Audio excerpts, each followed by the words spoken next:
For all of you who listen to Submersion and own an Android device, go to the Google Play Store and download the Podcast Republic app. It's a fantastic app that allows you to get all of your favorite podcasts directly on your Android device. I personally use the app and I love it. I can search for the podcast I want to listen to, select it as a favorite, and have it just a click away. Make sure to select Submersion as a favorite so you don't miss any of our new episodes. Again, the app is the Podcast Republic app, available on Android devices. Episode 116. Woo! And we are live right now, raw and uncut. We are down a couple guys tonight. That's true. It's cozy in here. Cozy in the submarine. It is. Today. We could almost be in the MIRV if we wanted to. With just three of us. Yeah. And very classic trio. It is. This is the squad right here. Big throwback. We're throwing back for a classic submarine action film. You call it classic action? Classic? No, definitely not. I was going to say classic of my youth. I thought this was so obviously not a classic submarine film that would have maybe drew a laugh. Oh, Brown. Okay, yeah. No, I'm laughing. But no, I mean, this did land right in the middle of a time that I'd call me and Patrick watching every movie that came out to theater time, where we would go to like literally anything that came out. It was summer. I think it was summer after my sophomore year of high school. Anything that came out, we were there. We were in the seats. It could be terrible. It could be good. It could be Leo Extraordinary Gentleman. It could be Wild Wild West. We were there. This is one that we owned, and I watched multiple times when I was young. Yeah. I don't know why we own this, but this is one we owned. But sorry, Brown, what were you Jamie, saying? Is that because you would have just turned 13, so you were ready to go and see all those PG-13 movies and stuff like that? I think it was mostly because we were huge movie fans. My older brother ended up going to film school, and just as like a family, there was just like a lot of movies around, both good, really good, like classics that he would watch, and then anything that really came out, we were watching. He was super into movies, and the whole family was pretty into movies. And then the other thing was that we worked downtown at a tennis courts, and we would bike around all day when we weren't on shift. And part of that was like, oh, let's go see this movie because we've got like 3 hours to kill before this shift starts. There you That go. makes sense. And then Bad Movie Twins was spawned. Yeah, kind of in some ways. That was I a think seed. that was made in the 80s, right? What's that? Bad Movie Bad Twins. Movie Twins. Yeah. Bad Movie Twins was born in the 80s. Yes. Yeah, I'm made not in like the a 80s, man. crazy 90s baby. I'm not like a tiny little baby. No way. You're an old man. 88, 89. Whoa. Jeez. Oh, I'm not getting not into even. that. Older. Oh, man. This Older. guy's like 50. Way older. 50. Oh, no. Speaking of age, it is the big guy's 90th birthday next week. You still have time to get in on the giveaways on our Twitter and our Instagram. Go ahead and get on over there for a chance to win Hunt for Red October 4K Steelbook Blu-ray. And that's on Twitter and on Instagram. Get over there and you can try to get the Sean Connery Funko Pop from Dr. No. What was his birthday again? What day? August 25th. August 25th. Okay. Yes. So we will be doing the drawing on the 25th on his birthday to honor this man. And I just had I totally forgot to even bring this up last week. This is in relation to the podcast last week. But I thought it's relevant now. So we had Hunt for Red October from Nintendo and Hunt for Red October from Super Nintendo. Yep. And a lot of times you'll see games released on different consoles, especially around like launch of a new console. Like right now we've got PlayStation and Xbox going to be launching something new, right? So you're going to see a game come out on PlayStation 4 and then one come out on 5, and one come out on Xbox One, and then come out on Series X. And it's always the same game, right? Right. These games were like completely different. What was that? But they were years apart. I mean, right? It's the same name. They're like, all right, Yeah. Hunt for Red October. Let's just make it completely That is- different. Now that you mention it, that is a little strange. Yeah. I was thinking about it like the other day, and I was like, wow, how didn't none of us talk about that? Because it's so weird. It's not the same, not quite the same as like, oh, because you'd say Hunt for Red October NES and Hunt for Red October Game Boy, they were very similar, and it makes sense. Yeah.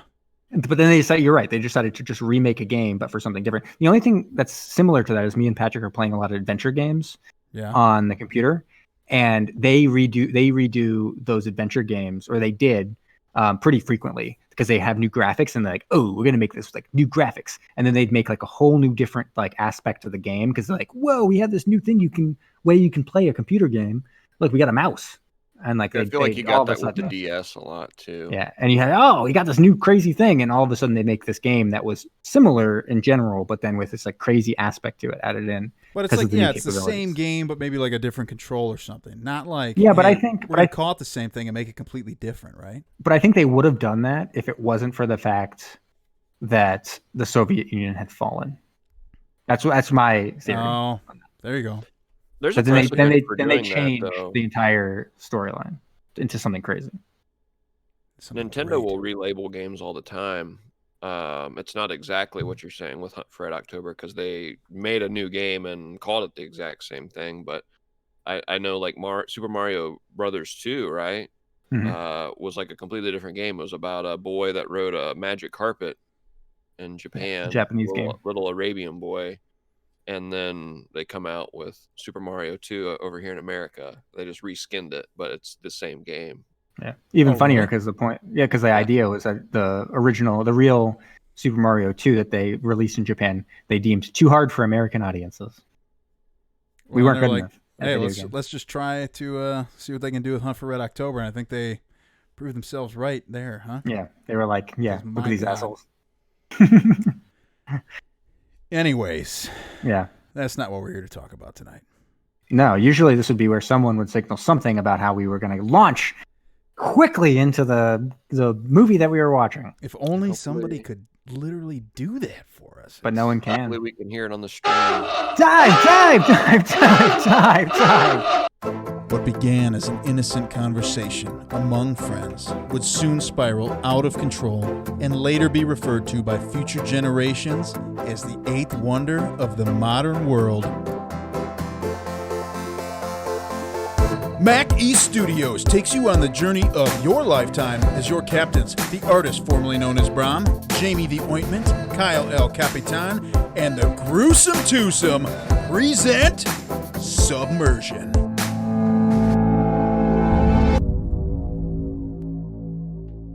All right. Yeah, I feel like that theme did remind me. It feels appropriate that the Gruesome and Twosome are both missing.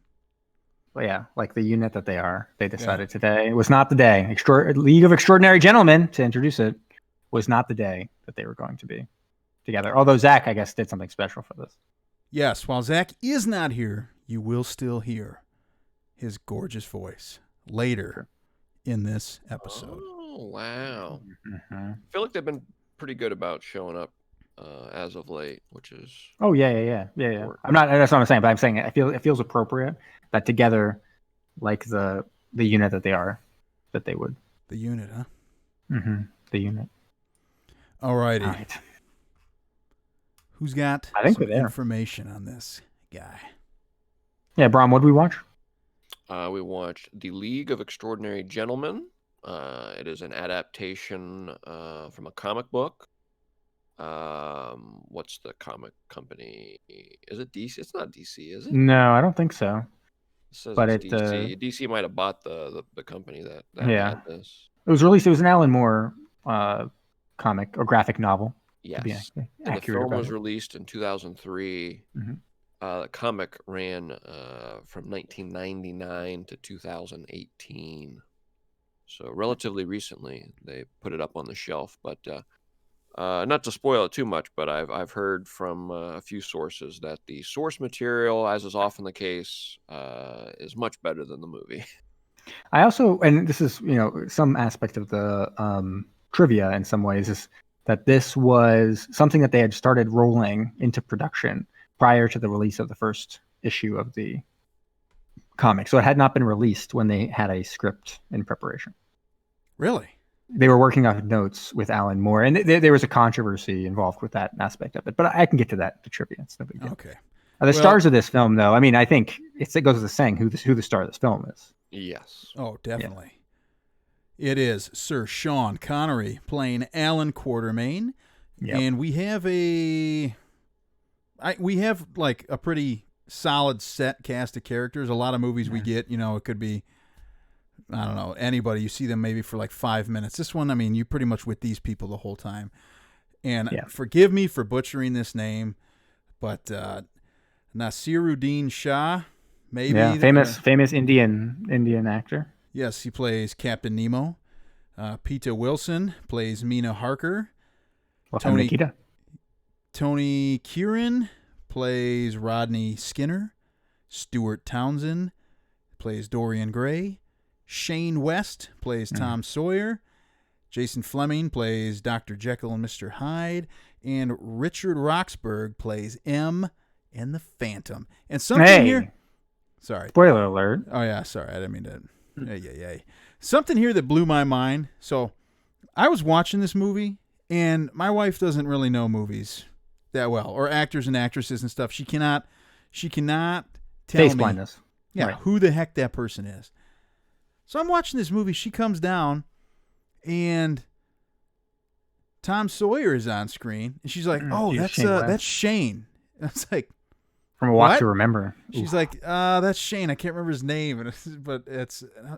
And then I was like, I had to look him up. I'm like, I don't even know who that guy is. Oh, I know. We just watched A Walk to Remember. I don't know if you guys, did you know I had a website? It's called badmovietwins.com. Oh, I think I've heard of it once or twice. Sorry, I'm not sure. Did you hear? Are you sure? Because it's badmovietwins.com. I just want to make clear exactly what website I'm talking about. Great. If anybody wants to go to an actual website, go to MackeyStudios.com and I see. I just saw him in something. Wait, you just saw Shane West? Oh, probably in a TV show. But yeah, so if you want to see something hilarious, watch the scene from A Walk to Remember where Shane West is supposed to cry. I watched the movie with my wife, and as we were watching it, there's a scene where he gets really emotional. He's supposed to be crying. And I'm like, oh my God, that's amazing. Like, he's really, really bad at pretending to cry. And my wife goes, no. He's like remembering something, and maybe he's like laughing or something. He's not crying. And then in the end, it became clear he was trying to cry. And even she had to be like, oh boy, like that's some rough stuff. Was that bad? Oh, it's awful. But yeah, no, he's that's what I always remember him for, trying to cry in A Walk to Remember. Man. And Tom Sawyer, duh. Well, yeah, obviously. Yeah. But yeah, the story that goes is that they paid Sean Connery $18 million to appear in this film, and thus could pay no other big name actor to appear.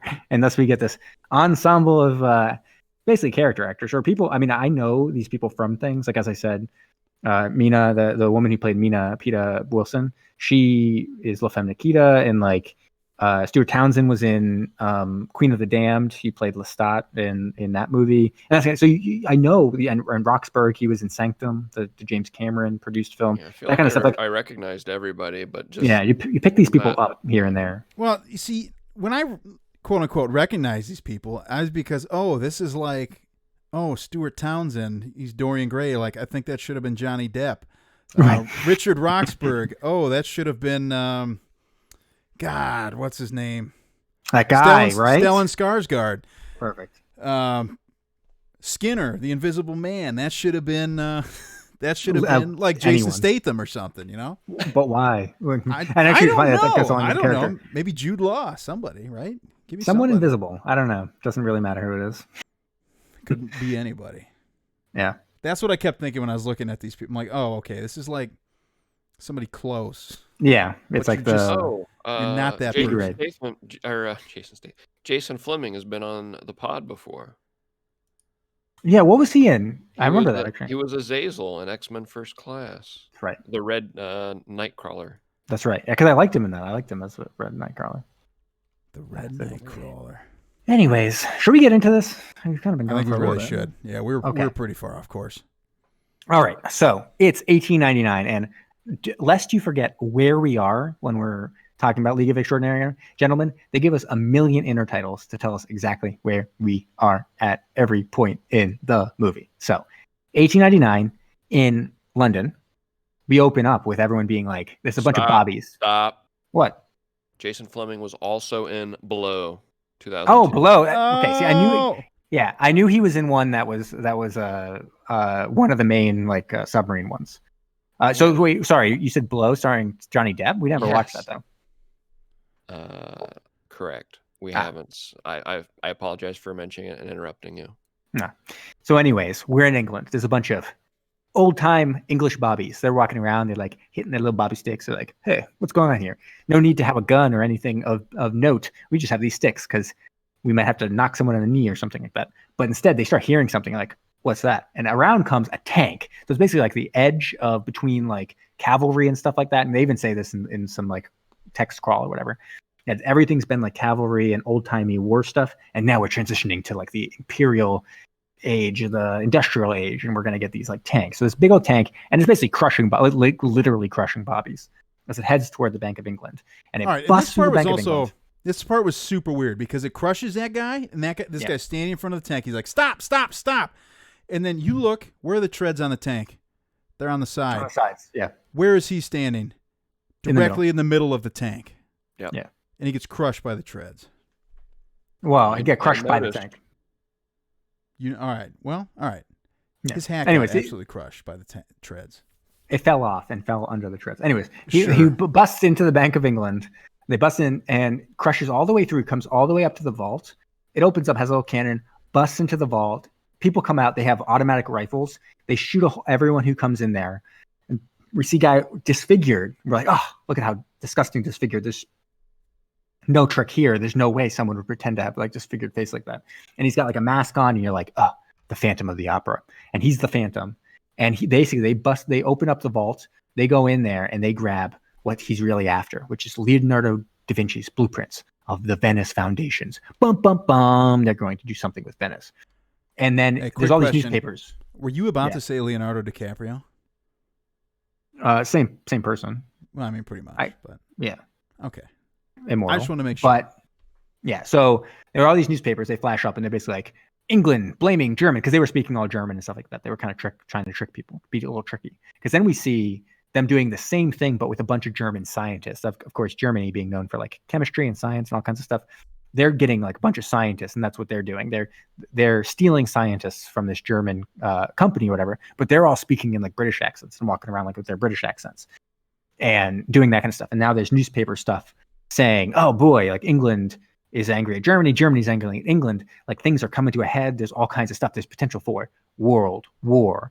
And of course, this is like, what, a decade before the actual World War? So you're like, what? That's historical? What's happening? I don't remember this. Anyways, we head to Kenya, and it tells us Kenya.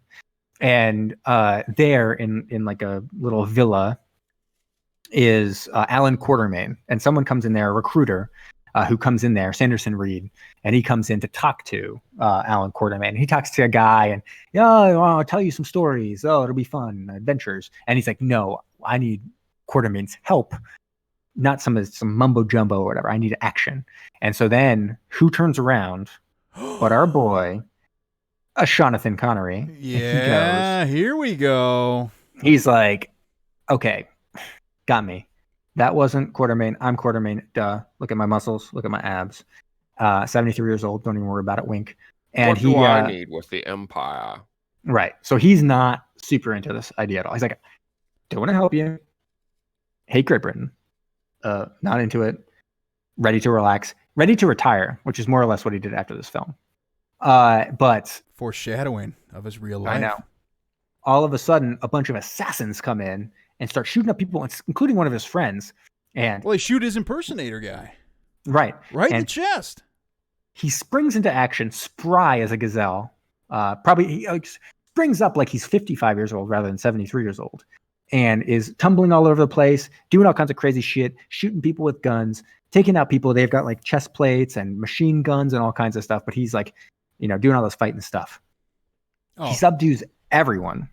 He's no crazy. Big deal. He even kills a guy with a rhino horn. Mm-hmm. Drives it through his back, out his chest, through the armored plate. And then one guy kind of escapes, and he walks out, and he's like, basically, I can shoot people from a million miles away. And so like he aims, shoots the guy. the guy gets injured and is brought to him, and he wants to quickly get some information from him, but he kills himself with a cyanide pill, and he's like, damn, didn't get the information.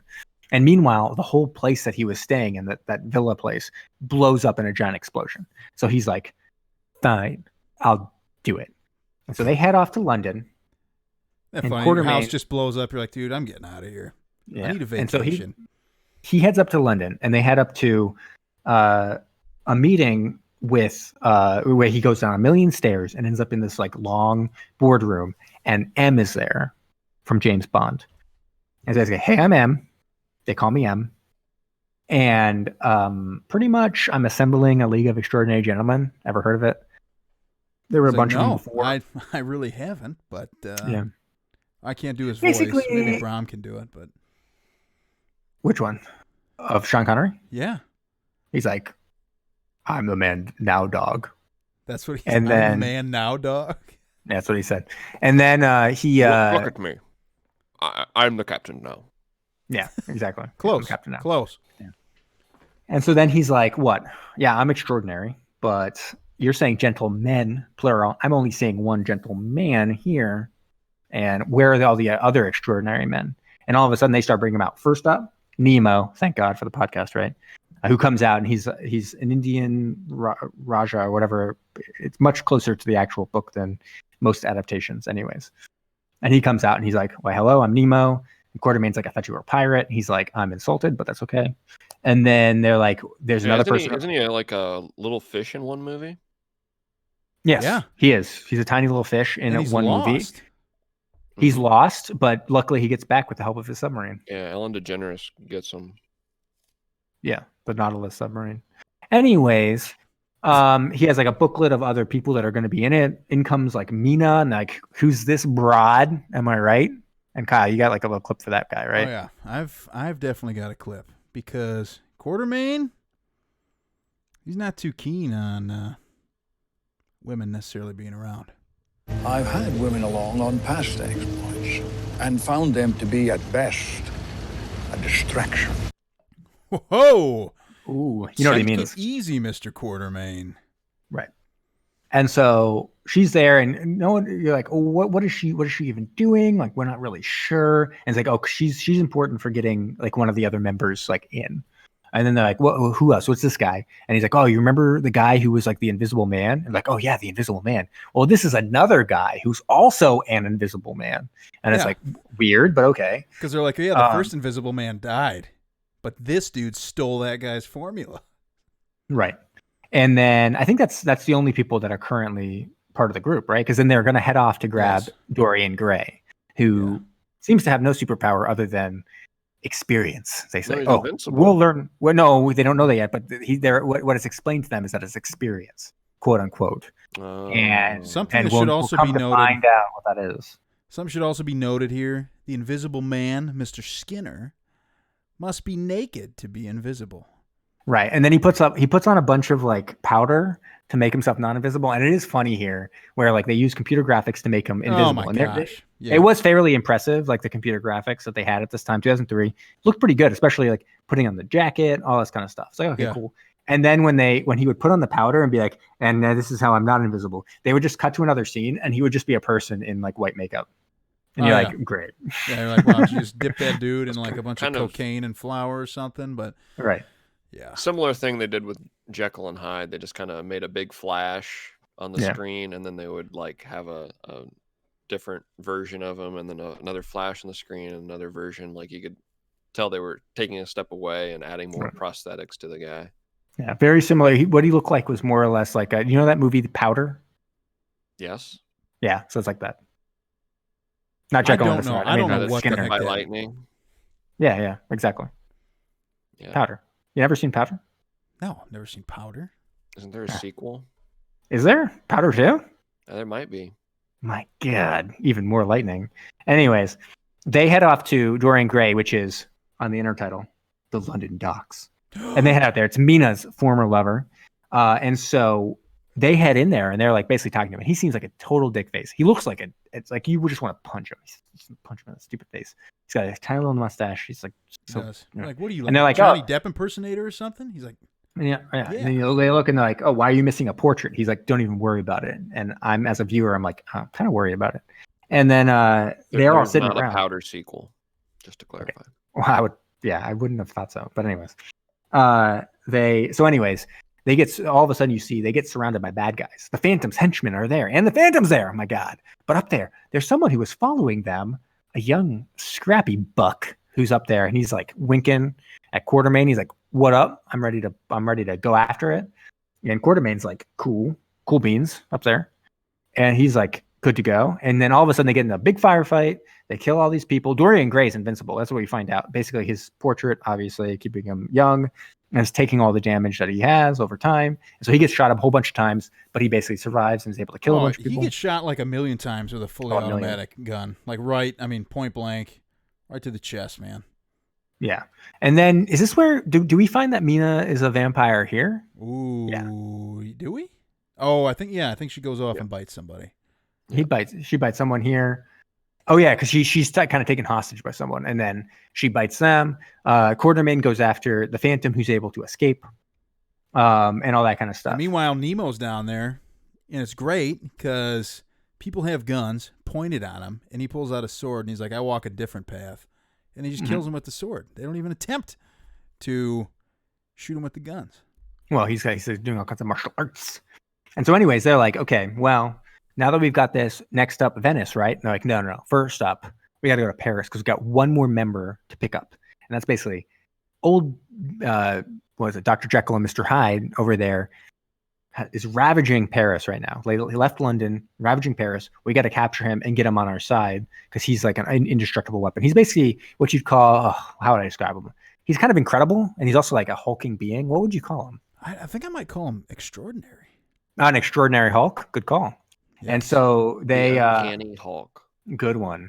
And so then they're like, okay, how are we going to get to Paris though? And up rises the most gigantic submarine I've literally ever seen. It's huge. Massive, it's a Nautilus, man. And it is almost laughable how giant it is, because then they're like, and off to Paris. And I'm like, how do they get to Paris? Do they park off the coast of France and then like hike to Paris? Like, are they taking that giant submarine down the Seine or whatever? There's scenes later that we'll have to talk about where they take this submarine, because it is huge. I mean, it is so big. Even inside the submarine, there's like marble columns, but it's too huge. So I mean, like a lot of movies we typically see it in like bad movies or whatever. The submarine will be like in a giant warehouse, right? And won't look like a submarine at all. This, they did pay some attention. I don't know if you noticed, they were walking down a hallway. There were bulkheads that they had in the sub. And I was like, okay, I mean, I guess they're putting some thought into this. I mean, yeah, it's a fictionalized submarine, so is what it is. But yeah, so then they head up to Paris, and just a very brief scene of getting Mr. Hyde or Dr. Jekyll or whoever. Oh yeah, and there's a really good quote here, because he's jumping along the tops of the buildings and stuff like that. Do you have a quote? Oh, I have a quote, because Mr. Hyde is doing some stuff that Alan Quartermaine doesn't necessarily like. That was naughty. It was naughty. Okay, great. Awesome. And so he's kind of teaching young Tom Sawyer a little bit of the craft, because Tom Sawyer's like shooting his guns a whole bunch. He's American. He's like, oh boy, I'm American. Oh, cowboy. And he's like shooting guns. And he's like, what, are you going to shoot like 1,000,000 times? Like, that's dumb. And so he does like perfect shots every time to get the Incredible Hulk into a net and get like captured and pulled right onto the submarine.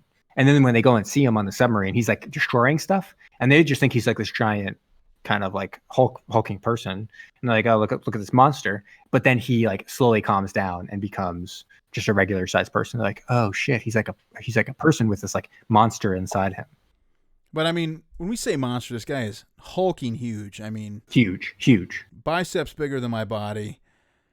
But his shirt always rips off, that type of stuff. Everything rips off. He has like a giant. He's even holding up he's holding his pants up though, because he must have put on some giant pants to wear while he was a monster. You think he does that? You think he's got enough self-awareness to be like, let me get my size like 68 pants and put these on real quick?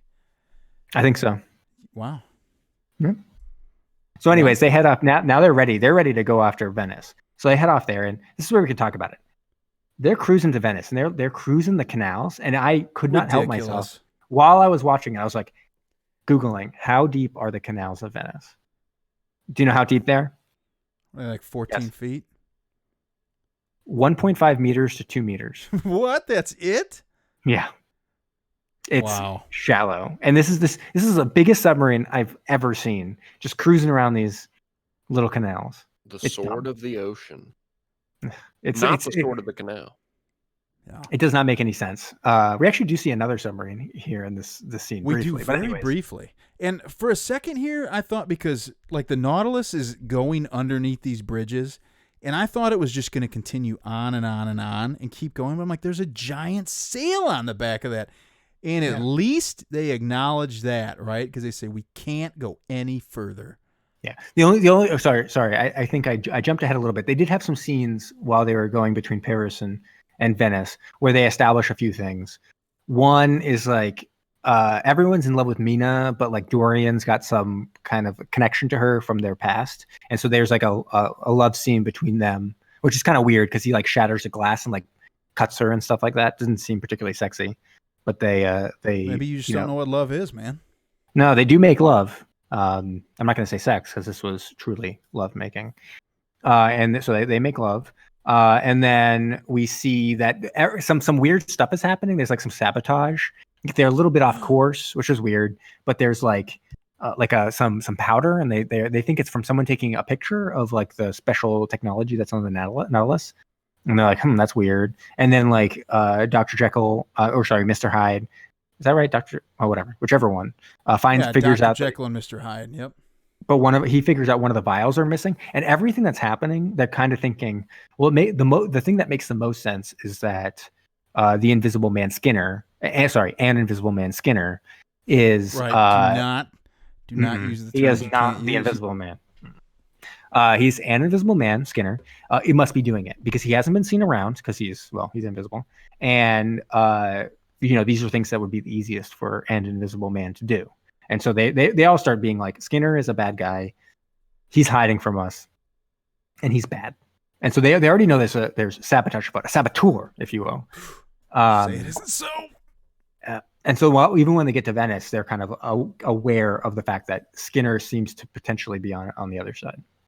That's what they think, at least. Yeah. And so, anyways, and he's nowhere to be found. No. And so they get there, and there's like a big party going on. There's supposed to be kind of a meeting of Germany and England, with the idea being that the Phantom's going to kill everyone there and cause a world war. But like they're going to try to stop that. But they look and they're like, it's kind of like a carnival. It's like a Halloween party or a costume party or something like that. And when they get there, they're like, we got to find the bombs. But immediately the bombs start going off. They're all under Venice, and they start blowing up the foundation of Venice. And they're like, shit, what do we do? We're done. The whole city's going to collapse. Look, we can see it. It's like dominoes. And all of a sudden Quartermaine's like, that's what it is. Dominoes. We got to destroy a building far enough in advance that we will stop the chain reaction. Starring John Travolta. And they're like, but how are we going to do that? We're not fast enough. And all of a sudden Tom Sawyer comes out with his car and spins around because Nemo has a car. Forgot to mention that. And it's like, hop in. So Mina hops in, Quartermaine hops in, and off. Oh, and Dorian Gray hops in, and off they go. Dorian Gray jumps out to do some battle with someone. Mina flies out being a vampire to like kill a bunch of people, and then Quartermaine sees a tiny little submarine with the Phantom, and I was like, "Wow, that's a submarine!" And is like, "I'm going after him," and so he jumps out of the car too. So and something to be just like, this is where you really see Quartermaine's super power ability, why he is included with the League of Extraordinary Gentlemen. He jumps out of this car, probably going like 60 miles an hour, something like that. Well, it's back in the 1899, so who knows? That car may have been going 12 miles per hour, and they'd be like, "Wow, it's super fast." I mean, whatever. It looked like it was moving pretty darn quick. Right. He jumps out of this thing and just lands squarely on his feet. Yeah, I mean, doesn't roll, doesn't do anything. He's just like, ha. It's like, there we go. He's sure-footed, man. That is his superpower. And also, he does have a little funny line because, like you said, Mina is killing some people, And he's just got some goofy stuff here. The vampire lady has us covered. The vampire lady. That's how I just knew right there. I was like, she's the vampire lady, man. Right. And so he jumps out, and Quartermaine, he goes after the Phantom, and he kind of is able to he's able to kind of subdue him or corner him or whatever. And it's basically like, hey, I know you have a mole. And we know that it's Skinner. And the Phantom's like, do you? And then meanwhile, Tom Sawyer is like going off, and they're like, what are we going to do? Are we going to be able to do it? Get ready to drop it, even though the Nautilus is being compromised as well. Because we see Dorian Gray return to the Nautilus and start sabotaging everything. Saboteur! He's the saboteur. He even admits it to a guy, right? Yeah, he even says, like, I am the saboteur. That's what he says. And then he shoots a guy, but he doesn't kill him. And then that guy can rat him out. He's like, dude, that guy totally just shot me. And before I die, I need to let you know. He's the one. Yeah. And then Quartermaine's able to unmask the Phantom. He's able to get him down and be like, who are you? And it turns out that it's M. What a twist. The very man who recruited him for the League of Extraordinary Gentlemen. And he's like, sorry, bro. I'm going to be heading out. And he's able to throw like a knife or injure him and like get away. And all of a sudden, and Quartermaine's like, shit. It's like been M the whole time. Meanwhile, Tom Sawyer, he's able to just get ahead of everything, set up a flare for the Nautilus to shoot off I guess not a fish. In this case, it's kind of more like an eagle. It's an SLBM, man. Into the air, and then it goes and blows up the building and stops the chain reaction. So they save the day. Hooray. And everyone is like pretty excited about it. Get it done. Something that should also be noted here, and it was just a split-second thing, and I don't understand where it came from at all, but when they get to Venice. When they're in Venice, Jekyll gets off the sub, and they're like, we need Mr. Hyde. And he's like, no, I'm not going to let him control me anymore, or something like that. Right, yeah. I'm like, where did this change of heart come from? Like, why? Why just now are you going to... It's Mina, it's love. Is that what it is? I think so. And so anyways, they get back, and Quartermaine's basically, it's M. And they're like, shit. But then they see also, like, Ishmael comes out and it's basically like, Dorian Gray just told me before I die that he is the saboteur. And then he dies. And he dies. And they're like, oh, shit. And they look up and they're like, oh, boy, there's a saboteur right there. And he goes out in some stupid-looking little pod and, like, flies away from the Nautilus. And they're like, shit, we let the saboteur get away. And so what he leaves there, he leaves something with, like, a ringing bell. They're basically in the Nautilus, and they go out to sea, and they're trying to chase them. They can track them. And they're so tracking after Dorian in this like little pod, and they hear like a ringing, and they get a phonograph disc, and they put it onto the thing, and they're like, what does it say? And basically it's an entire expository explanation of the exact plot that's occurring, which is still a little convoluted, because M's basically like, you fell right into my clutches, which is always the craziest, because it's like he recruited the only people who could possibly defeat him, most notably Quartermaine, which he wasn't even stealing any particular special talent from. But basically the idea is that he needed special talents to sell for the upcoming world wars that he predicts will happen, which kind of did happen. But he's like stealing vampiric blood so he can make people vampires. He's stealing the formula from Dr. Jekyll and Mr. Hyde. He can do that. He's stealing Invisible Man's skin so he can make people invisible. And that kind of stuff.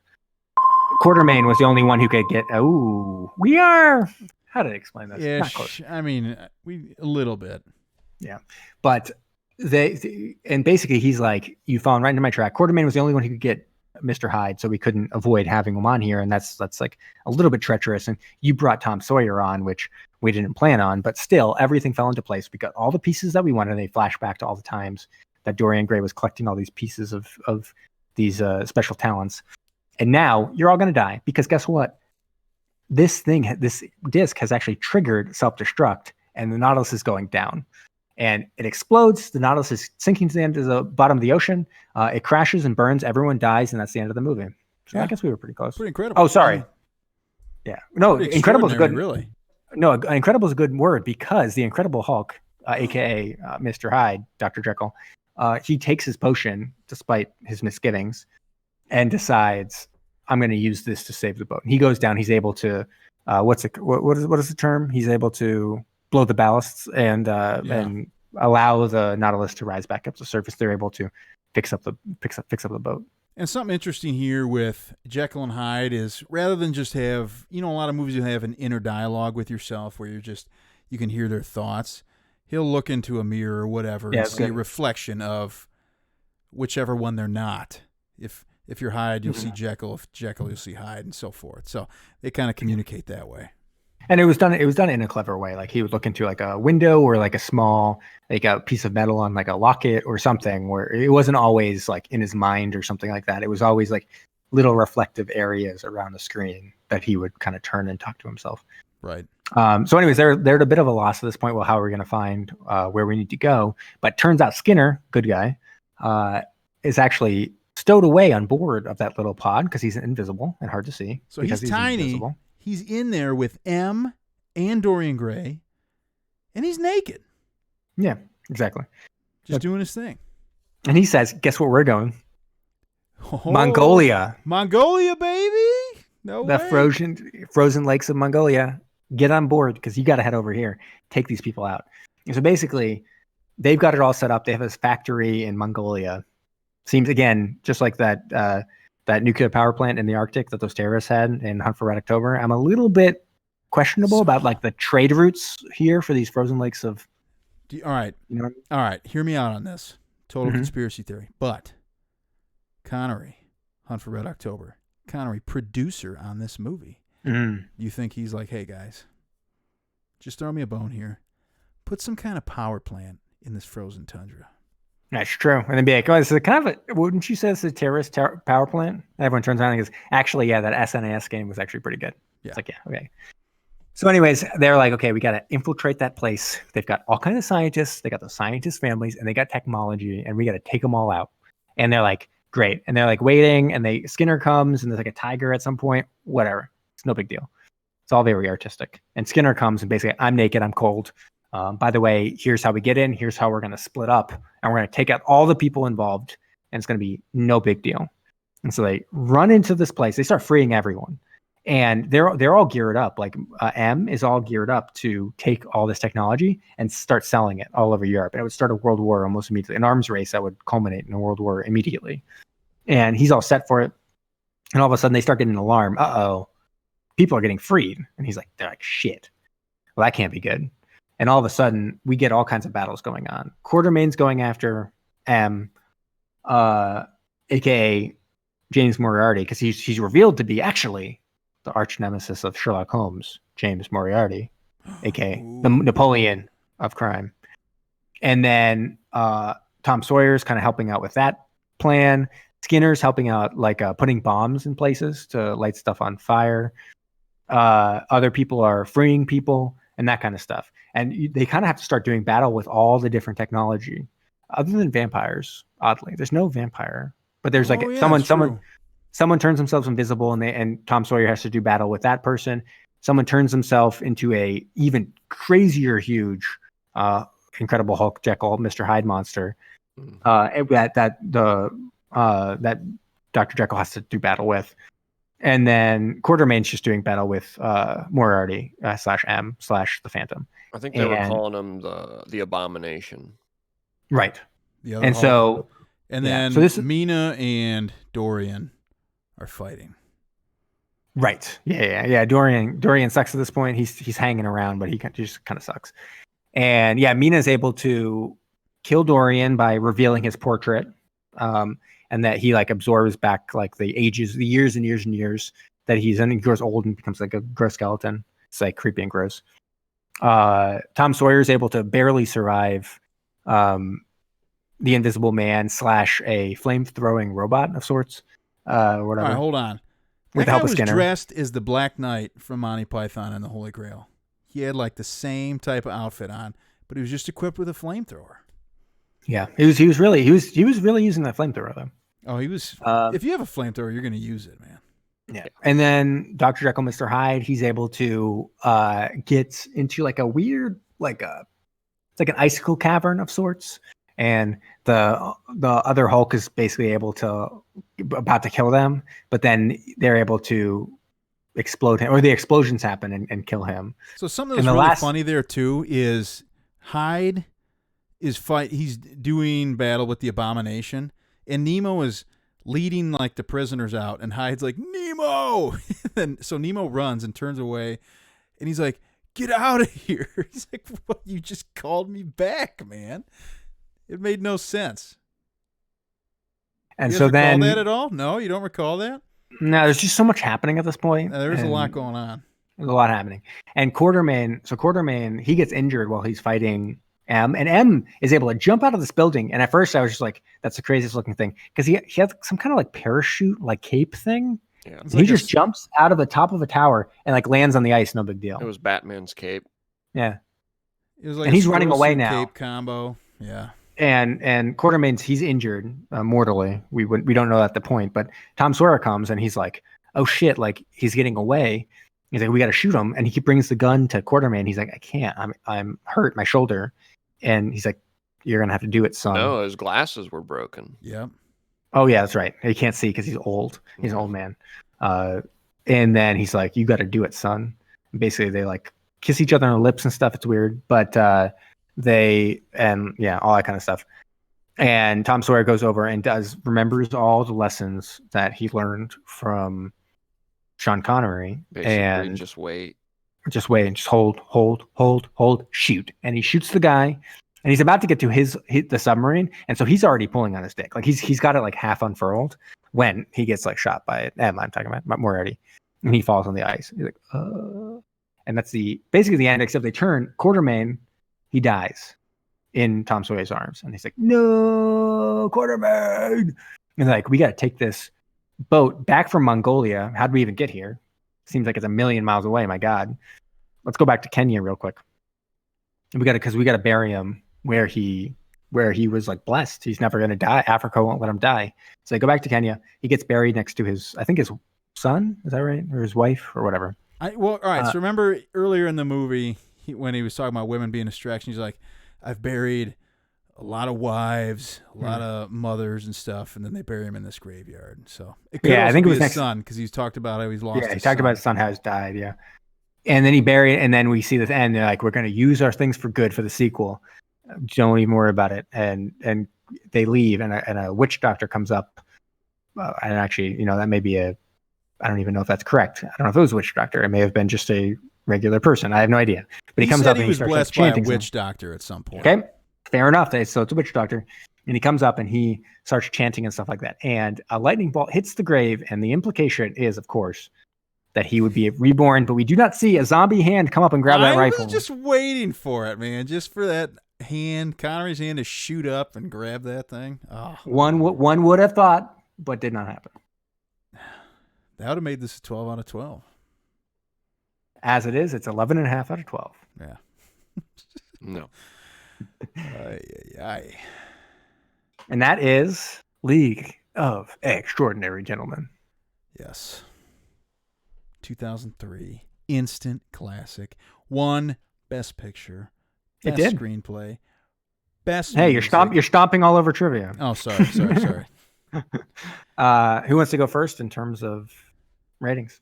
Well, actually, we do have Zach, if we would like to hear his take first. Yeah, let him go first.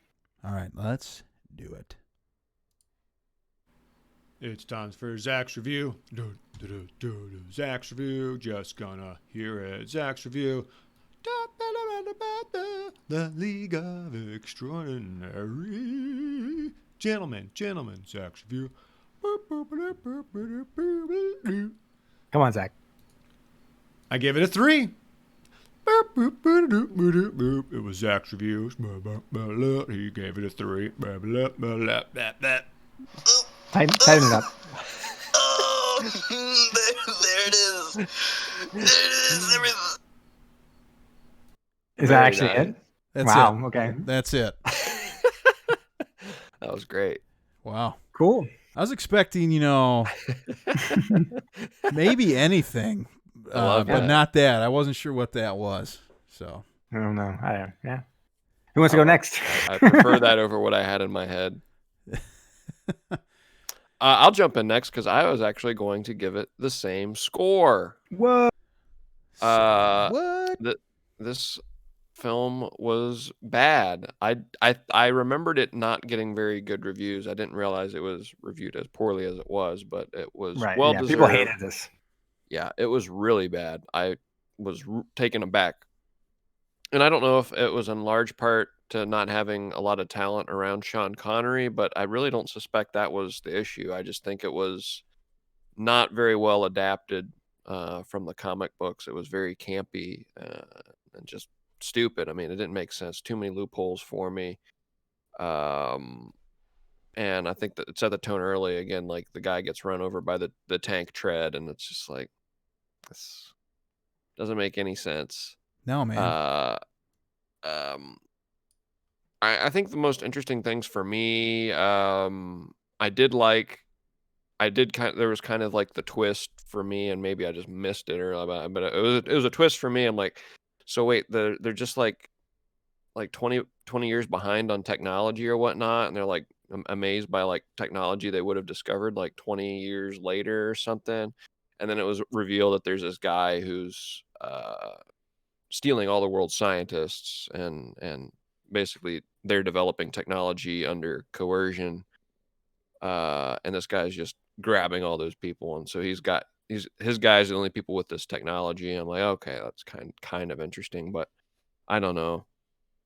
There's kind of simultaneous discovery and stuff too. I feel like just because one or two scientists are doing something on one corner of the earth doesn't mean that other scientists aren't also working toward the same end. And sure, they might be a year or two behind the preeminent scientists, but I don't know.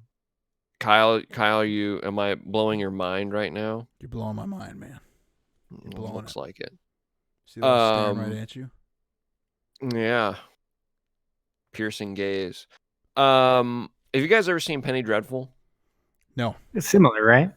Yeah, similar concept. Bafflingly similar. I'm a huge Penny Dreadful fan. It's one of my favorite shows of all time.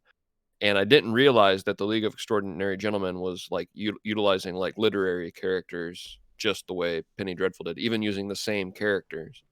Dorian Gray's the bad guy, and one of the bad guys. So is Dracula. A few others show up in Penny Dreadful. Frankenstein's monster, who kind of is the corollary to Dr. Jekyll and Mr. Hyde, who aren't in Penny Dreadful. But they just kind of fill that same role with Dr. Frankenstein and Frankenstein's monster. Is that is it an animated thing or is it a live action? No, it's a live action. It's live action. It's really good. Yeah. There's even the American Gunslinger played by Josh Hartnett. I was going to say, I know it because it's Josh Hartnett. Who's like I'm a huge fan of it. And the craziest one is, okay, we've got Sean Connery, who's the leader of the League of Extraordinary Gentlemen. The League of Extraordinary Gentlemen and Penny Dreadful are led by Timothy Dalton, who also played James Bond. Very nice. Wow. I'm like, what the heck? This is crazy. So when I was watching this, I was just like, this is like a really shitty Penny Dreadful. They even had the Vampire Huntress and all that too. Pretty wild stuff. And these characters I just didn't enjoy, and was definitely happy to see this one end. I was kind of dozing off throughout it. So I'm going to give it a 3 as well. So I can jump in. I think I'm going to come in a little bit higher just because I think there were aspects of it that I was surprised that I liked a little bit. I did like Dr. Jekyll, Mr. Hyde, kind of the... It's weird to say because you did talk about how basically as you went from Dr. Jekyll to Mr. Hyde and back, you would often just like jump from one like large makeup thing that this person had to get into, contraption this person had to get into, to another one until you were the big monster. But I thought he looked kind of interesting when he was doing. I didn't love so much when they did the crazy huge one, the Abomination, because that was all computer animated and it was not very good. But like he was actually kind of interesting looking, and the when he would communicate with himself in like mirrors and stuff like that, I thought that was kind of interesting. I thought that character was done like the best, and actually he was the best character to kind of chew on a little bit. Yeah. And there were some technological things that this was doing that in 2003 I think was starting to be with the Matrix, having been 1999 and continuing to now. to that point, 2003, I think it had been some steps of saying this is what we can produce, but they weren't necessarily yet doing it in a way that was going to be perfect.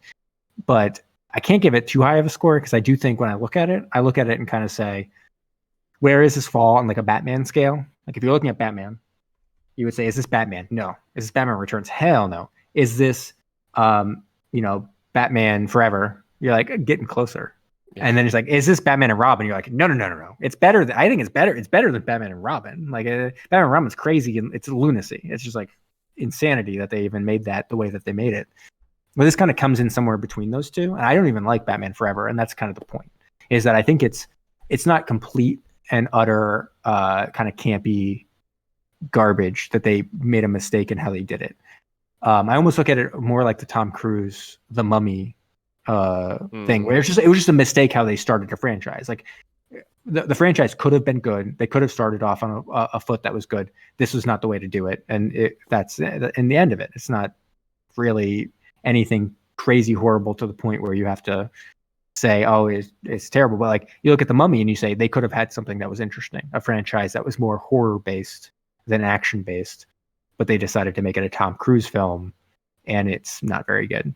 And this is like, they could have had something that was like the Avengers, but instead they tried to make the Avengers without having any backstory for anyone, for all these characters and stuff. And nothing ever makes sense. And you don't actually ever learn about anyone. And you get to the end of it and you're like, what was the point of that? I don't even like it. But I think there was enough kind of small pieces to it that I liked to say that I think it probably would come in like maybe a 4. So come in a little ahead of that 3, like a 4. Okay. All right. I'll finish up here. Like I said earlier, this is a movie that I watched for whatever reason a number of times when I was younger. This is something we owned. I don't really know why, but I didn't think the acting was bad, even by these people that I mentioned are not the A-listers, and they look like Z-listers. Like the A-lister doubles or something. I don't know. They're straight up B-listers for sure. Yeah. So, I mean, I thought they did fine. Sean Connery, doing his thing. And some of the stuff that I had issue with in the movie was like when Dorian Gray got shot a million times. His shirt torn to shreds. Next scene we see him in, full suit, perfect. Looks good. No holes in it, nothing like that. Invisible Man gets third-degree burns on him by the flamethrower guy. We see him at the funeral. He's totally invisible. And you could see him because you could see his skin was burned. Then he was totally invisible later. There were things like that. If you would just keep watching, and you're like, oh, that's kind of funny. Their shirt was ripped a second ago, and now it's not, and what's going on with that. But just some of the weird stuff with it. There were a lot of these like little one-liner things. And I know these are all literary characters and stuff, but when Nemo introduces Ishmael, or no, they get into the car, it's like, just call me Ishmael. And then, there's all this little stuff like that you're going to, these things from books and stuff that they don't add anything to the movie other than you can be like, oh, okay, I guess they're going to pull that in now. When are we going to see, like, when are they going to fight a giant whale? When's that? I would have loved if they were brought in, just started to bring in like random stuff where it's like Casablanca quotes and stuff like that. Or like it's just like a whole part of Gone with the Wind. Harry Potter. Right, exactly. Where you're just like, yeah. And M's like, we need the Sorcerer's Stone. You're like, exactly. Yeah. What? Just start being crazy. Well, I mean, that's an alternate future where we're in the 7th the movie. Philosopher's Stone is actually something from a piece of literary fiction, I'm pretty sure. Fine, where you start to get Edward from the Twilight series as like part of the Extraordinary Gentleman. And then like Edward someone's like, "Oh, I'm Team Jacob. I'm Team Edward. Exactly. I'm Team Moriarty." Yeah, something like that. So there was. I'm Christian Grey, and you're like, "Wait, I don't." Weren't you fan fiction of Twilight? Yeah, exactly, man. So there's a lot of weird stuff like that. Things that I don't know. Not exactly like how we described it, but exactly like how we described it. Right. And then there was that scene in the library when there's a giant fight. Well, it's a Dorian Gray's And it's cool at first. Like, there's just paper flying everywhere because bullets are flying like crazy. And then the bullets stop flying, but the paper never slows down. It is just constantly flying the whole time. And something that I did appreciate, and I did mention it earlier, is there were multiple times when Nemo was confronted by someone with a gun, and he's like, hold on, I got a sword. And I think whenever you have a gun pointed at someone and they have a sword, you have to honor the code, right? You go hand-to-hand combat. You can't just use the gun. I know Indiana Jones did, but he broke the code, right? You don't go hands versus someone's sword. Well, all right. I mean, you know, I think the impetus combat is more on the person that brought a sword to bring something better if they ever get another opportunity and you try to kill that person with the sword. I will say I was just watching a movie. To a gunfight. I will say I was watching a movie where it actually seemed to be that it made some sense that someone would show up with a sword and the person who had a gun would be like, I'm using my sword, because it was post-apocalyptic. And ammunition's limited. Yeah, so ammo's limited. So then when they saw someone with a sword, they were like, good, I can use my melee weapon. All right, well, that makes sense. Yeah. But here it's... So that was one where I was like, oh, actually, for the first time, I think I understand that this actually makes sense in the scenario that they're presenting it in a movie. Yeah, but they always have that in a movie, right? And I mean, there's no way. And right. 100% of the time, you're going to do what Indiana Jones did. Just, okay, gotcha. That's over with. And then, I don't know what we would have done because we wouldn't have had the Nautilus or anything like that. There's a lot of stuff, a lot of retro futurism type stuff in Well, the only thing is that it wasn't at all. The only counter is that it was at all a scheme. They didn't actually want to kill them. Oh, very true. But then they would you die for a scheme? Would you let somebody cut you down with a sword? You're like, dude, I guess my boss says I can't kill a dude, but he can slice me wide open. The only weird thing is why they even went to Dorian Gray's place, because Dorian Gray was in on the plan. Why they even went there and attacked? I guess only to bolster the excuse, but even then, Dorian Gray could have been like, "Yeah, I'm in." I know. That would have made more sense. And then something I would have also liked to see. We had that tank right in the beginning. And that was like a pretty cool scene, I guess, with that. And we didn't get much more of that. When they went to the factory and they started seeing the tanks and all that being made, they were looking like CGI. A lot of the armor stuff was just these huge pans of like CGI suits being made. But ultimately then when the guys in armor with the flamethrowers came to fight, thought that was cool. We had Hulk on Hulk action.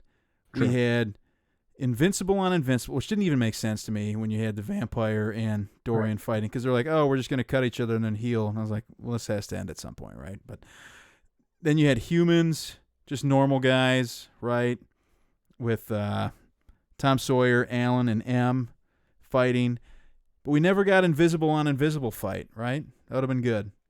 That would have been funny. You just pan to a hallway and you don't see anything, but you just hear all this noise. It would have been funny if it's like two floating knives going around and being like, that was close. Like they keep on talking, being like, oh boy, that was really close. Like you almost got me there.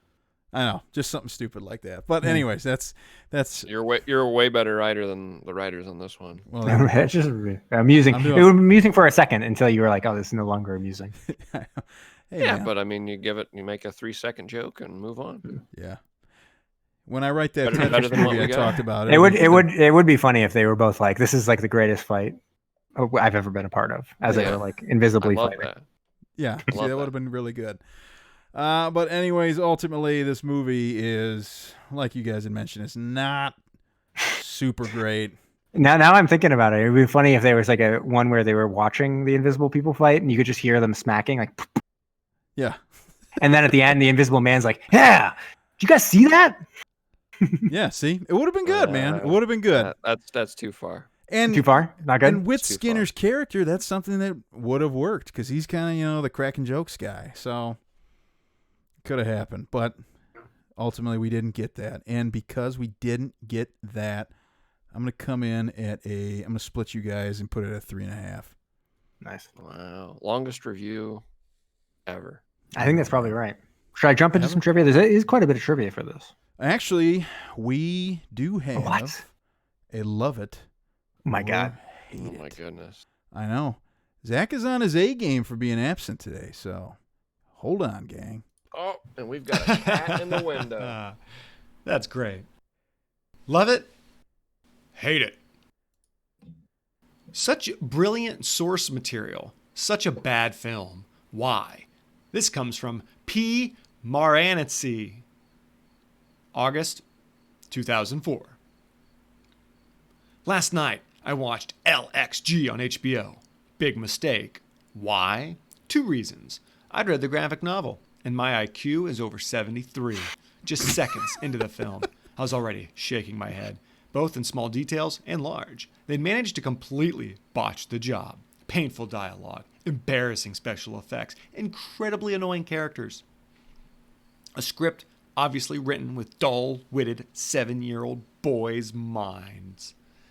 I'm trying to envision the Hollywood idiots who sat around a conference table and destroyed Alan Moore's witty and intelligent graphic novel. But then I cringe, because by all accounts, Sean Connery was one of them. He must be quite a bit dumber than I had hoped.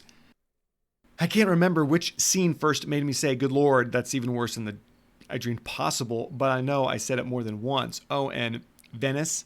I've been to Venice, and Senator, that's no Venice. The one thing everyone in the world knows is that Venice has no streets, only canals. So what do?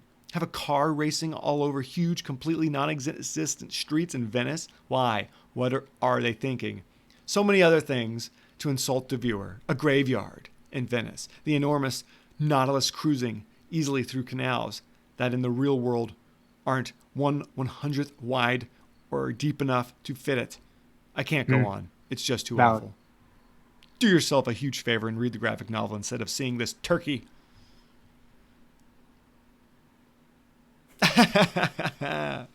That's good, guys.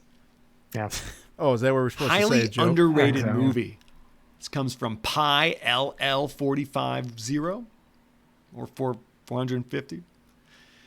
June 2015. It is so sad to see this movie not extending into a sequel. The movie had an interesting storyline, good graphics, excellent fight scenes, and an awesome twist. People who reviewed this movie and gave it a low score or a review were terrible at reviewing and analyzing anything. I also want to point out that Sean Connery did not retire because of this movie, as some critics claim. He was talking about retirement a few years before he did this movie. And to prove all these critics are wrong, it grossed over $178 million worldwide. I own this movie and would have loved to see a sequel. I recommend this movie to anyone who loves fantasy, sci-fi. 10 out of 10.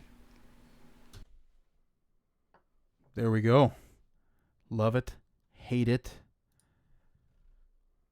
He did kind of raise a good point. If there were going to be sequels to this, would Sean Connery have been unretired for those and would have continued his career? And this movie he was under a 3-film contract. Wow. For this? Yeah, Stuart Townsend, Dorian Gray was the only one who was not, because he argued, "I'm dead at the first one. Why do I need to be under a 3-film contract?" And eventually they relented, even though they originally wanted to sign him to a 3-film contract. Yeah, but what's he going to do? Who, Dorian Gray or Sean Connery? He's dead. Dorian Gray, I think it was just they were giving everyone 3-film contracts, and then he was like, no, and they were like, fine. But with Sean Connery, the idea was that he gets resurrected. I know. It makes a lot of sense if you got a bunch of B-list actors, because, I mean, you're going to give them relevance and prevalence in Hollywood with this film, so you want to get them locked in at a lower price point. Right. All right, should I get some trivia going? Let's do it. All right, so director Stephen Norrington had such a hard time with this movie that he announced he would never direct another movie again. Guess what? Do you think he has? Oh, yeah. He has not. Oh, seriously? Stuck to his guns. This was the last film that he's gotten a credit as directing. He's been in talks for doing some other films and stuff like that, but hasn't ever actually done one. Has he done anything else like film related, or do you know that? I don't believe so. Not from IMDb. My guess is that he has been doing something within film or special effects or something like that, but hasn't. I mean, it's kind of crazy because he was kind of a hot director. He had just done Blade, and then did this, and that was that. Sir Sean Connery had a particularly bad working relationship with him. They disagreed almost on almost everything, and there was a kind of a funny story that they said, which was that they did a scene where they all walked down a road, almost like a Reservoir Dogs or something like that. And they get to the end of it, and Sean Connery's like, "Great, done." And the director goes, "Okay, go back to the beginning and let's start again." And Sean Connery's like, "You want us to do that again? It's just walking." And he goes, "For $18 million, you'll do whatever I say." And Sean Connery was basically rip shit about that. He's like super angry about that. And then at one point they got into a crazy shouting match where the director challenged Connery to hit him in the face, and Connery walked off set.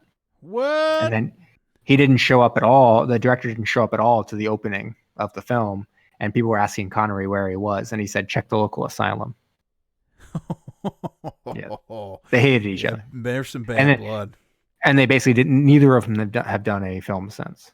So, wow. Sean Connery was also leading up to this. He had been offered a role in The Matrix. He was supposed to be the creator in that, and then he was offered a role of Gandalf in Lord of the Rings.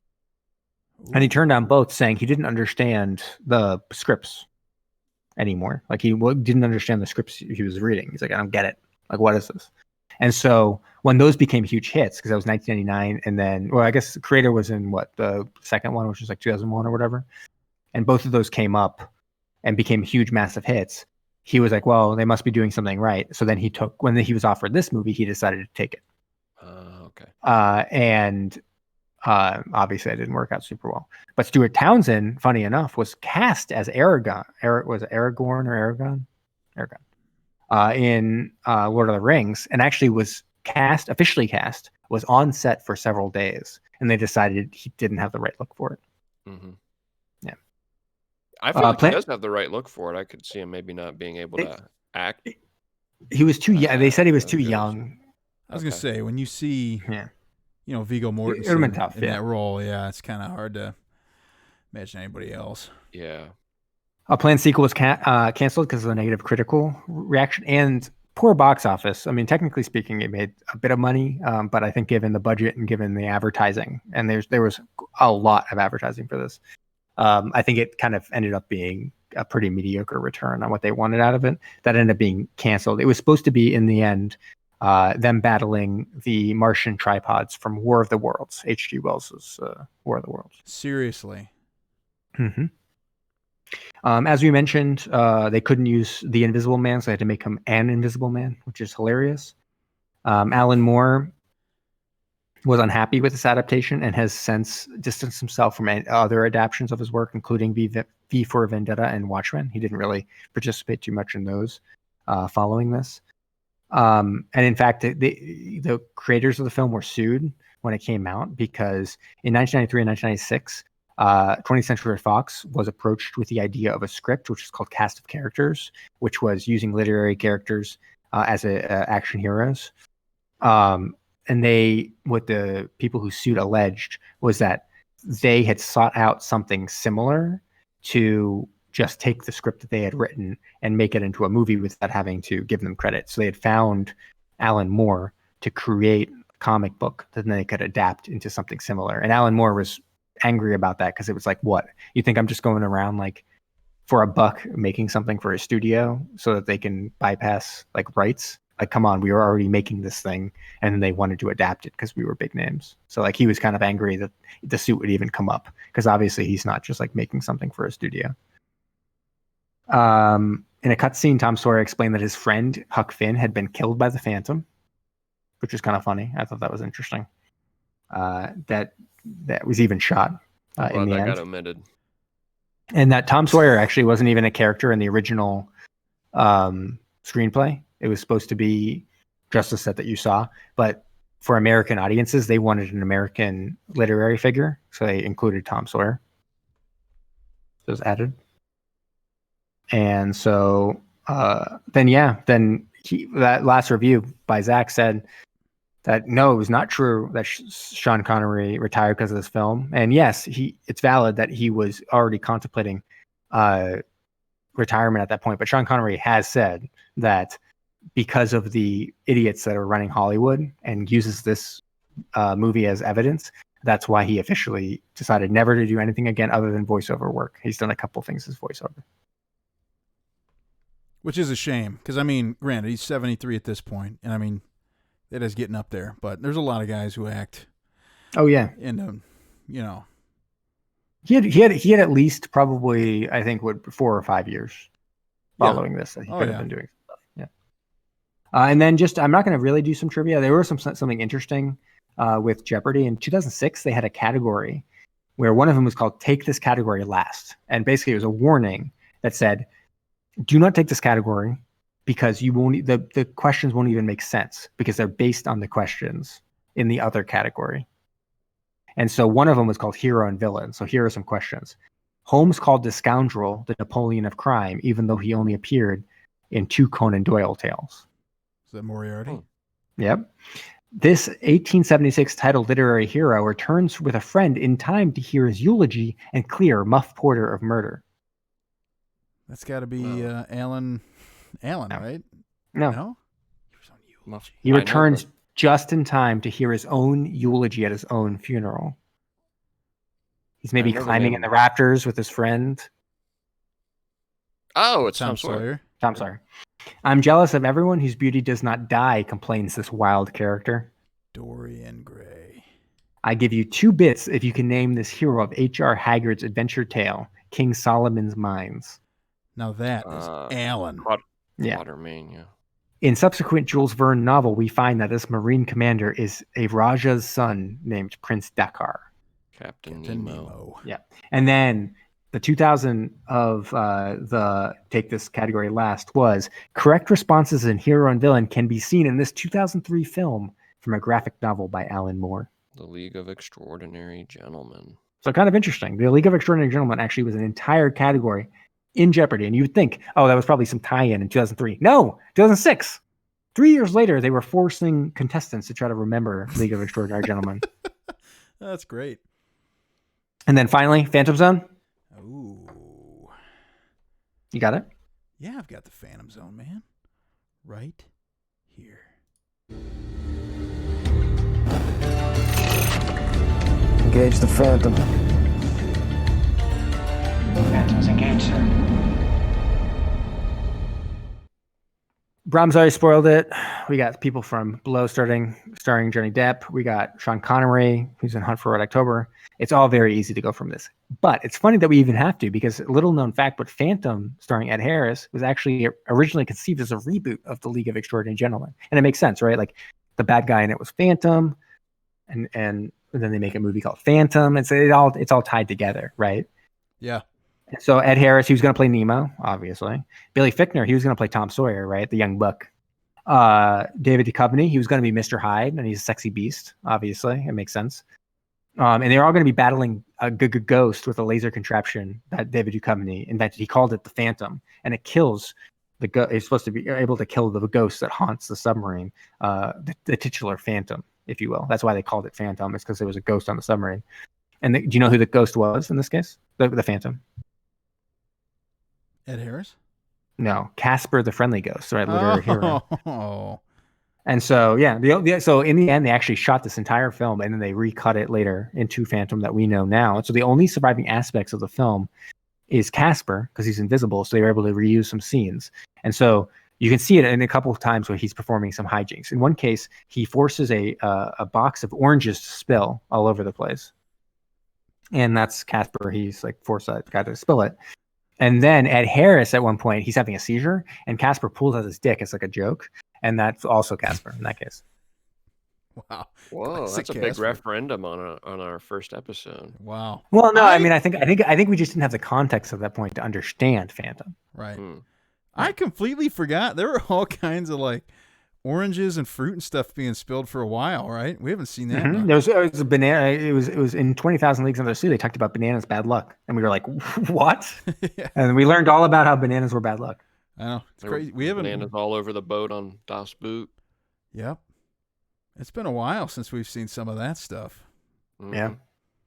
We'd have to put you back to the brain. You got memory like a trap, my friend. All righty. It's time for some subs worldwide.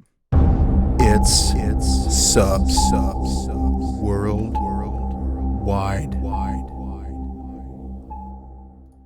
Okay, so you guys were all probably wondering, I was wondering who in the heck Sean Connery's character was. So I'm not going to talk about the sub. I'm pretty sure I already talked about the Nautilus in 20,000 Leagues Under the Sea. So this is Quartermaine worldwide. And you look at this guy, right? You look at everybody else in this movie, with the exclusion of Tom Sawyer. Everybody has some kind of power. So we've got invisibility. We've got a vampire. We've got this dude living in a picture who's invincible. We've got some dude who drinks and his inner demon gets a little rowdy. And then you've got Alan Quartermaine, who is a good shot. Yeah. So, like you'd mentioned, I did a little bit of looking up on him. He is from Richard Haggard's story, King Solomon's Mine, from 1885. And in there, he is a big game hunter, raised in Africa by his widowed Christian father. That was included in his description. He is a big supporter of colonization of Africa by the English, but he seems to hate living in England and the climate. He likes living in Africa. In the books, though, apparently he lives in South Africa, not Kenya. Don't know why you would change it for the movie, but whatever. They did. And according to the novels, he would have been born in 1830. So the time our movie takes place, 1899, would have been 69 years old, which is close to how old Connery was. He's 73, but... And then something that's, I guess, later in his life within the stories, he came to a realization that whatever he was doing, he must have been hunting like crazy.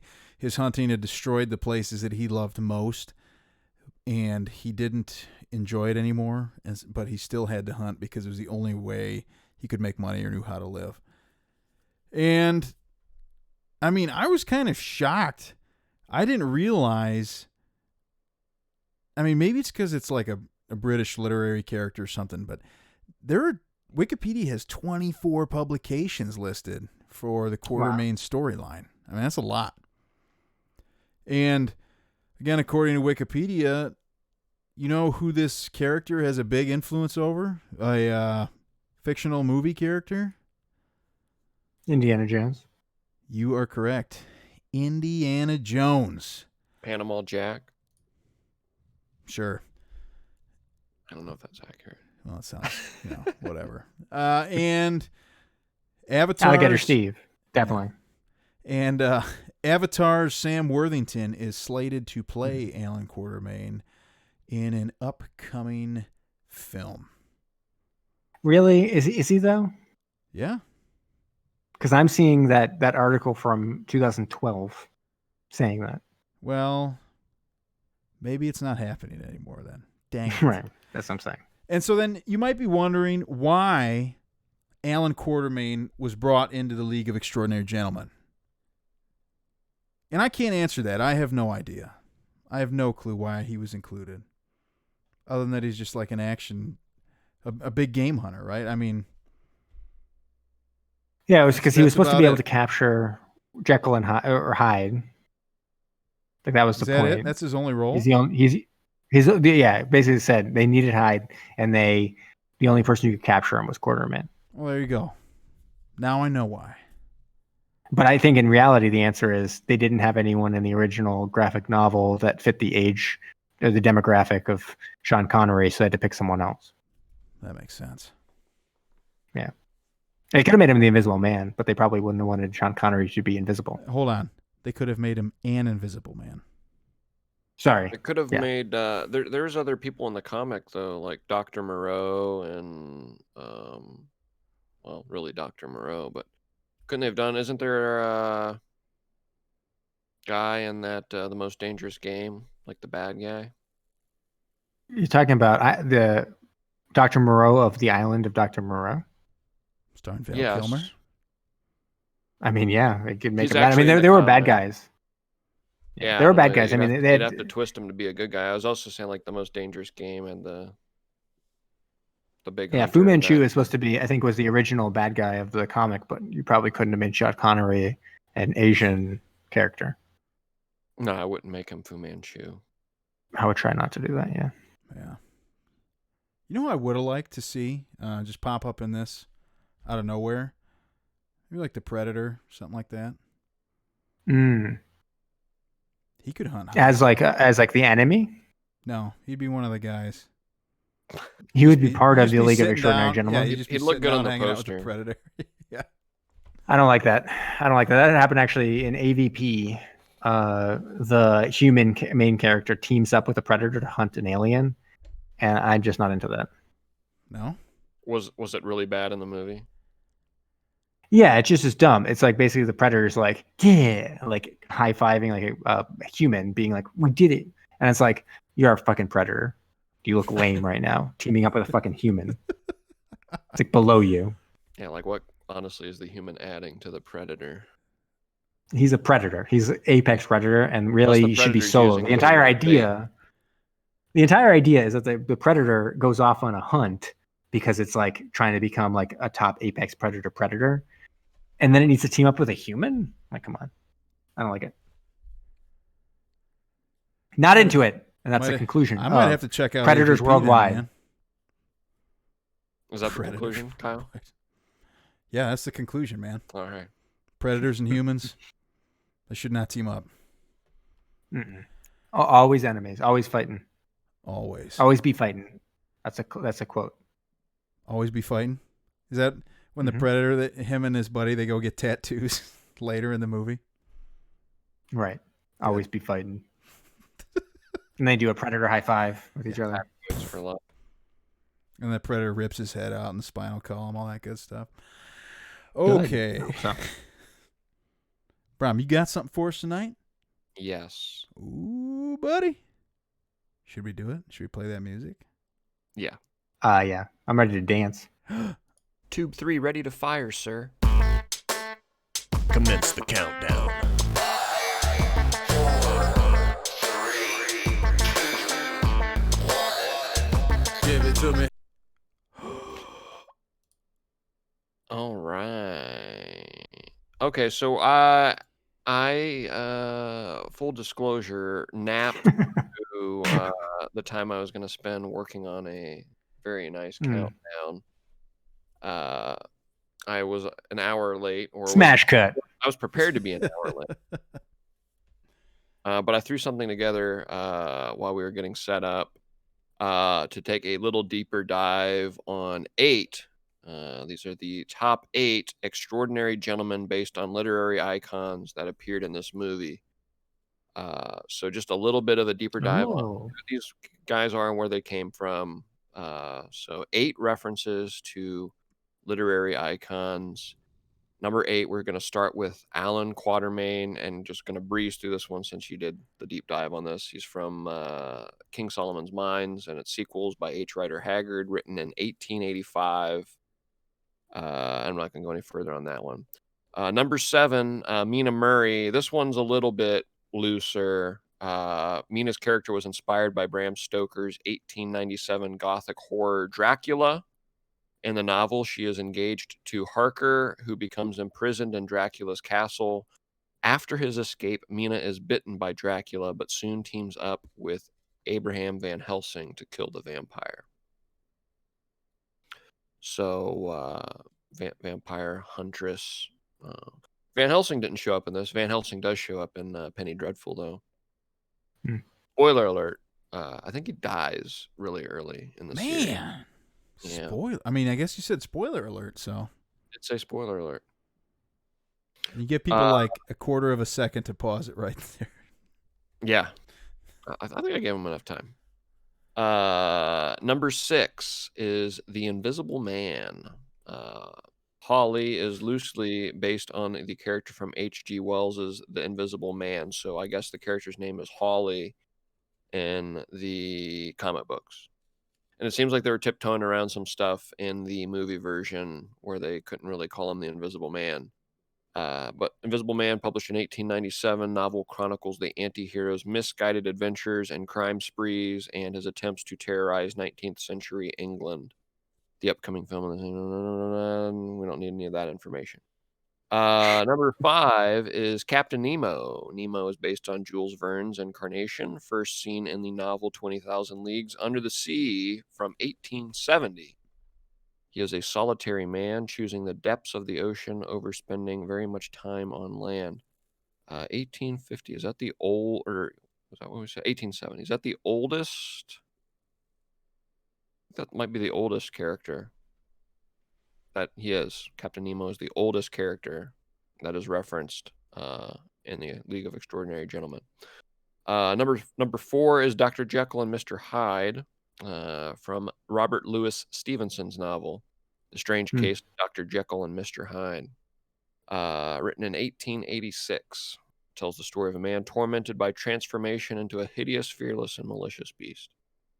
Number 3 is James Moriarty.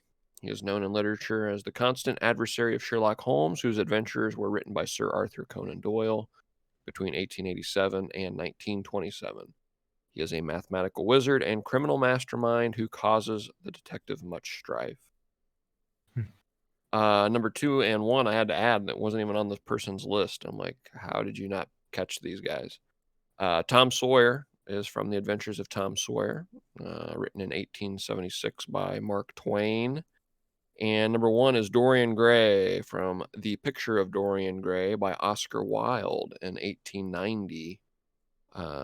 Dorian, as a young boy or young man, I guess, is painted by a famous local artist or whatnot. And he's captivated by the beauty so much he offers to sell his soul to look the way he does in that moment forever. And in return, the painting will age instead of him. So he sells his soul and becomes immortal, basically, and grows mad over time, becomes an evil, murderous, monstrous human being. But those are the top 8 extraordinary gentlemen based on literary icons. Did you know that Tom Sawyer was actually in 4 books by Mark Twain? I thought I would have guessed 2. He was in The Adventures of Tom Sawyer, then The Adventures of Huckleberry Finn, then Tom Sawyer Abroad, and then Tom Sawyer, Detective. Oh no! I knew of The Adventures of Tom Sawyer, and I knew of The Adventures of Huckleberry Finn. Didn't know about those last 2. Yeah, he made 2 other books that Tom Sawyer was the main character of. Tom Sawyer Detective, I think he's actually, I don't know if he's like a teenager or if he's in college age or something like that, but he's kind of like acting as a detective, solving mysteries, which I think they even reference in the movie. They say, like, at one point Tom Sawyer says, like, I was a detective, now I'm part of the Secret Service or something like that. Really? Wow. Yeah. It was something that I learned when I was looking at some of the trivia. It was basically like Tom Sawyer. There was 2 other little known books that he was part of that are kind of referenced in the movie a little bit. It's kind of like Ghost Set of Watchmen. It was Harper Lee, whatever her name is, wrote a book about what's her name? Starts with J, right? Jude Law, so. Jennifer Lawrence. Right. Yeah, J Law, Jude Law. What other laws were we seeing? To Kill a Mockingbird? The Jews? Yes. To Kill a Mockingbird. In To Kill a Mockingbird, the little girl is named, obviously, Smash Cut. No. Well, it can be if you want. No way, man. We still got Zach facts here. Are you looking it up? That's going to bother me. I am. Dude, look this up, man. We got to know. What the fuck? Gem. Just and Scout. Gem. And Scout. Scout. Yes. Gem and Scout. Scout grows up to be a lawyer, I'm pretty sure. Oh, man. Yep. It was Jean Louise Finch, nicknamed Scout. And Gem was the J that I was thinking of. Yep. Gem. J-M. Yep. And she wrote a book about Scout all grown up. And it sucked compared to the original. Wow. Did? I thought it got good reviews. I don't think so. Maybe they're just trying to humor Harper E. Lee in her final years. Are you sure her name was Scout and not Scat, like Scabba-Bee-Bop-Bop? Nope, she wasn't a scatter. Yeah,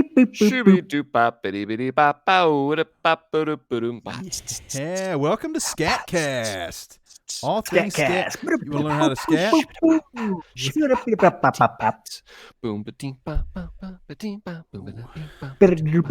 All right, anyways. There's a smash cut in there somewhere. I think that was a smash cut. There's not, because... Oh, that's right, because we got good questions. Oh, no. Zach Facts, it's Zach Facts. Oh, no. When you're going down, get some Zach Facts when you're going down. Okay, Zach is not here, but like he did with his other things, we have Zach Facts. Zach Facts, it's Zach. Oh, he's going to do the song again. Good one, guys. So let's do this thing. Zach Facts, all the way, baby. What's that? Over under. I'm hoping you over under 3.5. Here we go. Fact number 1. I 3.5? Under. Under. Sean Connery, more like Sean Bongery.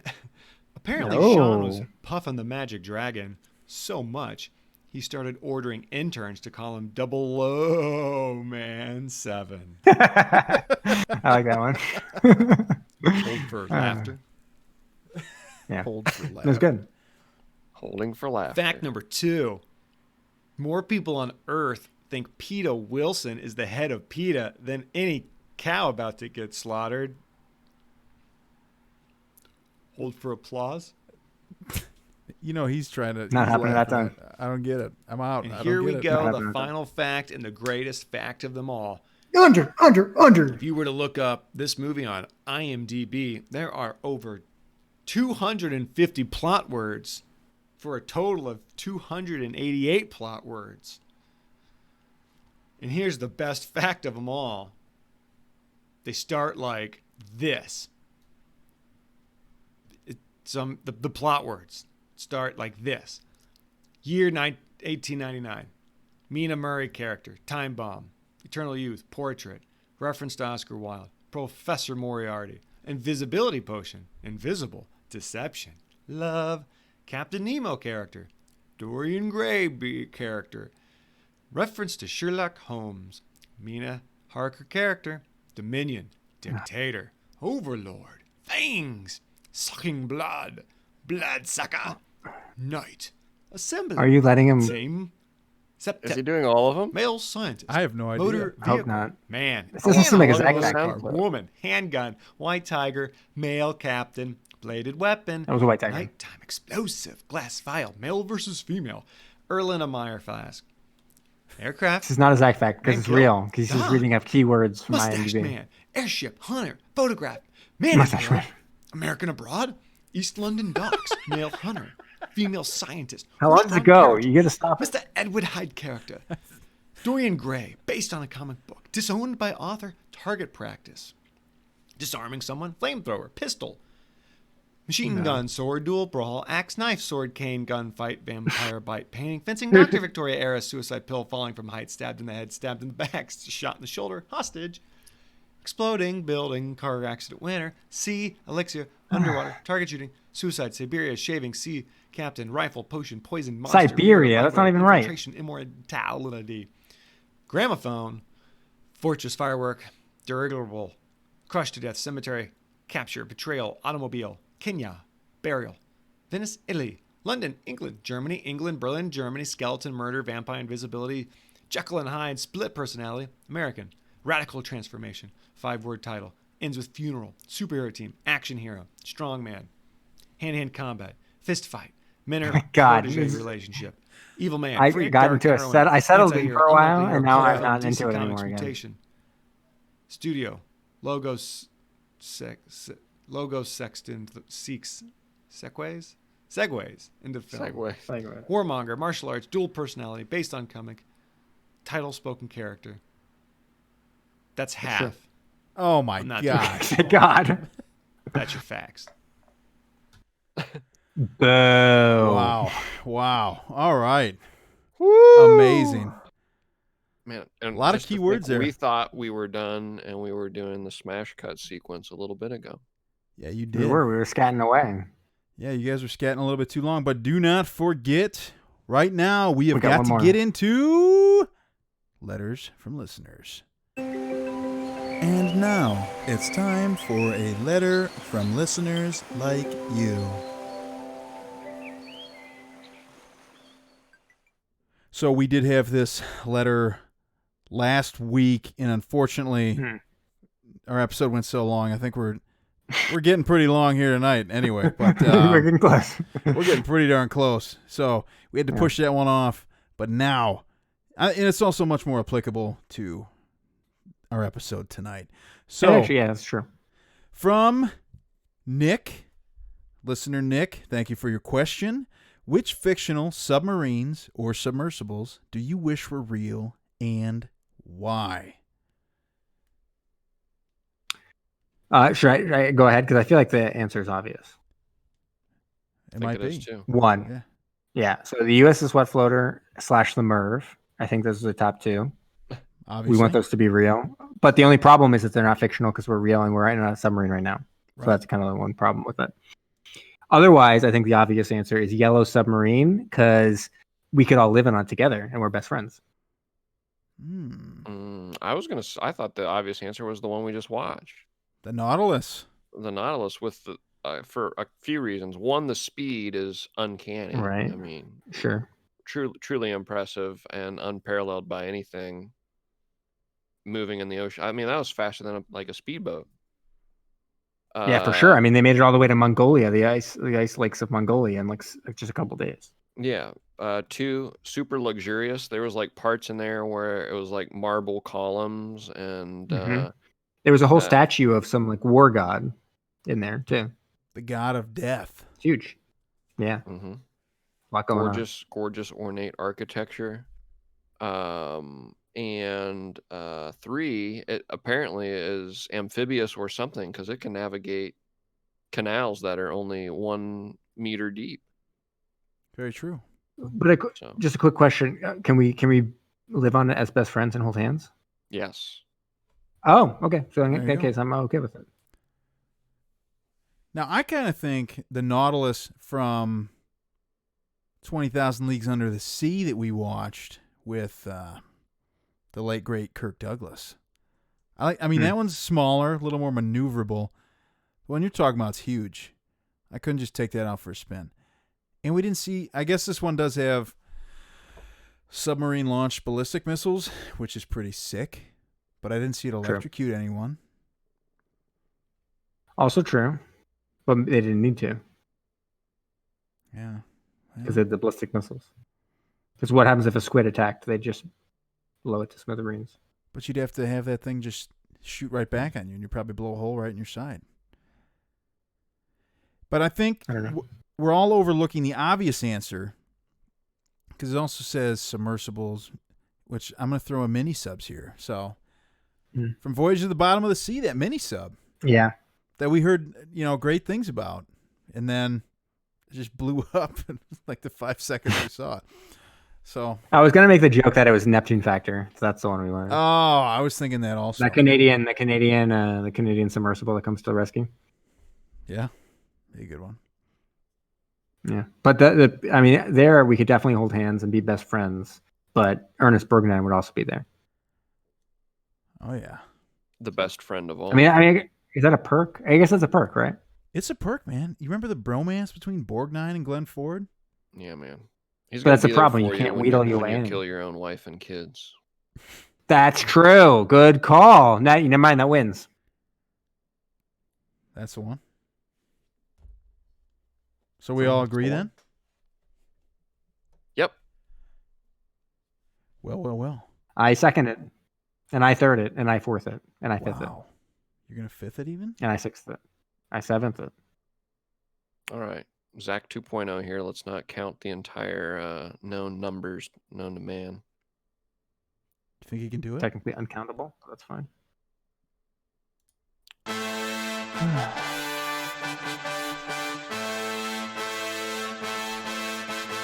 Thank you for listening to Submersion. Don't forget to subscribe for new episodes every Thursday. If you like what you heard, please leave us a rating wherever you listen. Want to interact with us? Follow us on Facebook, Instagram, and Twitter. We also love to get messages from all of you. If you have a suggestion, a comment, or just anything you'd like to share, please email us at maceaststudios@gmail.com.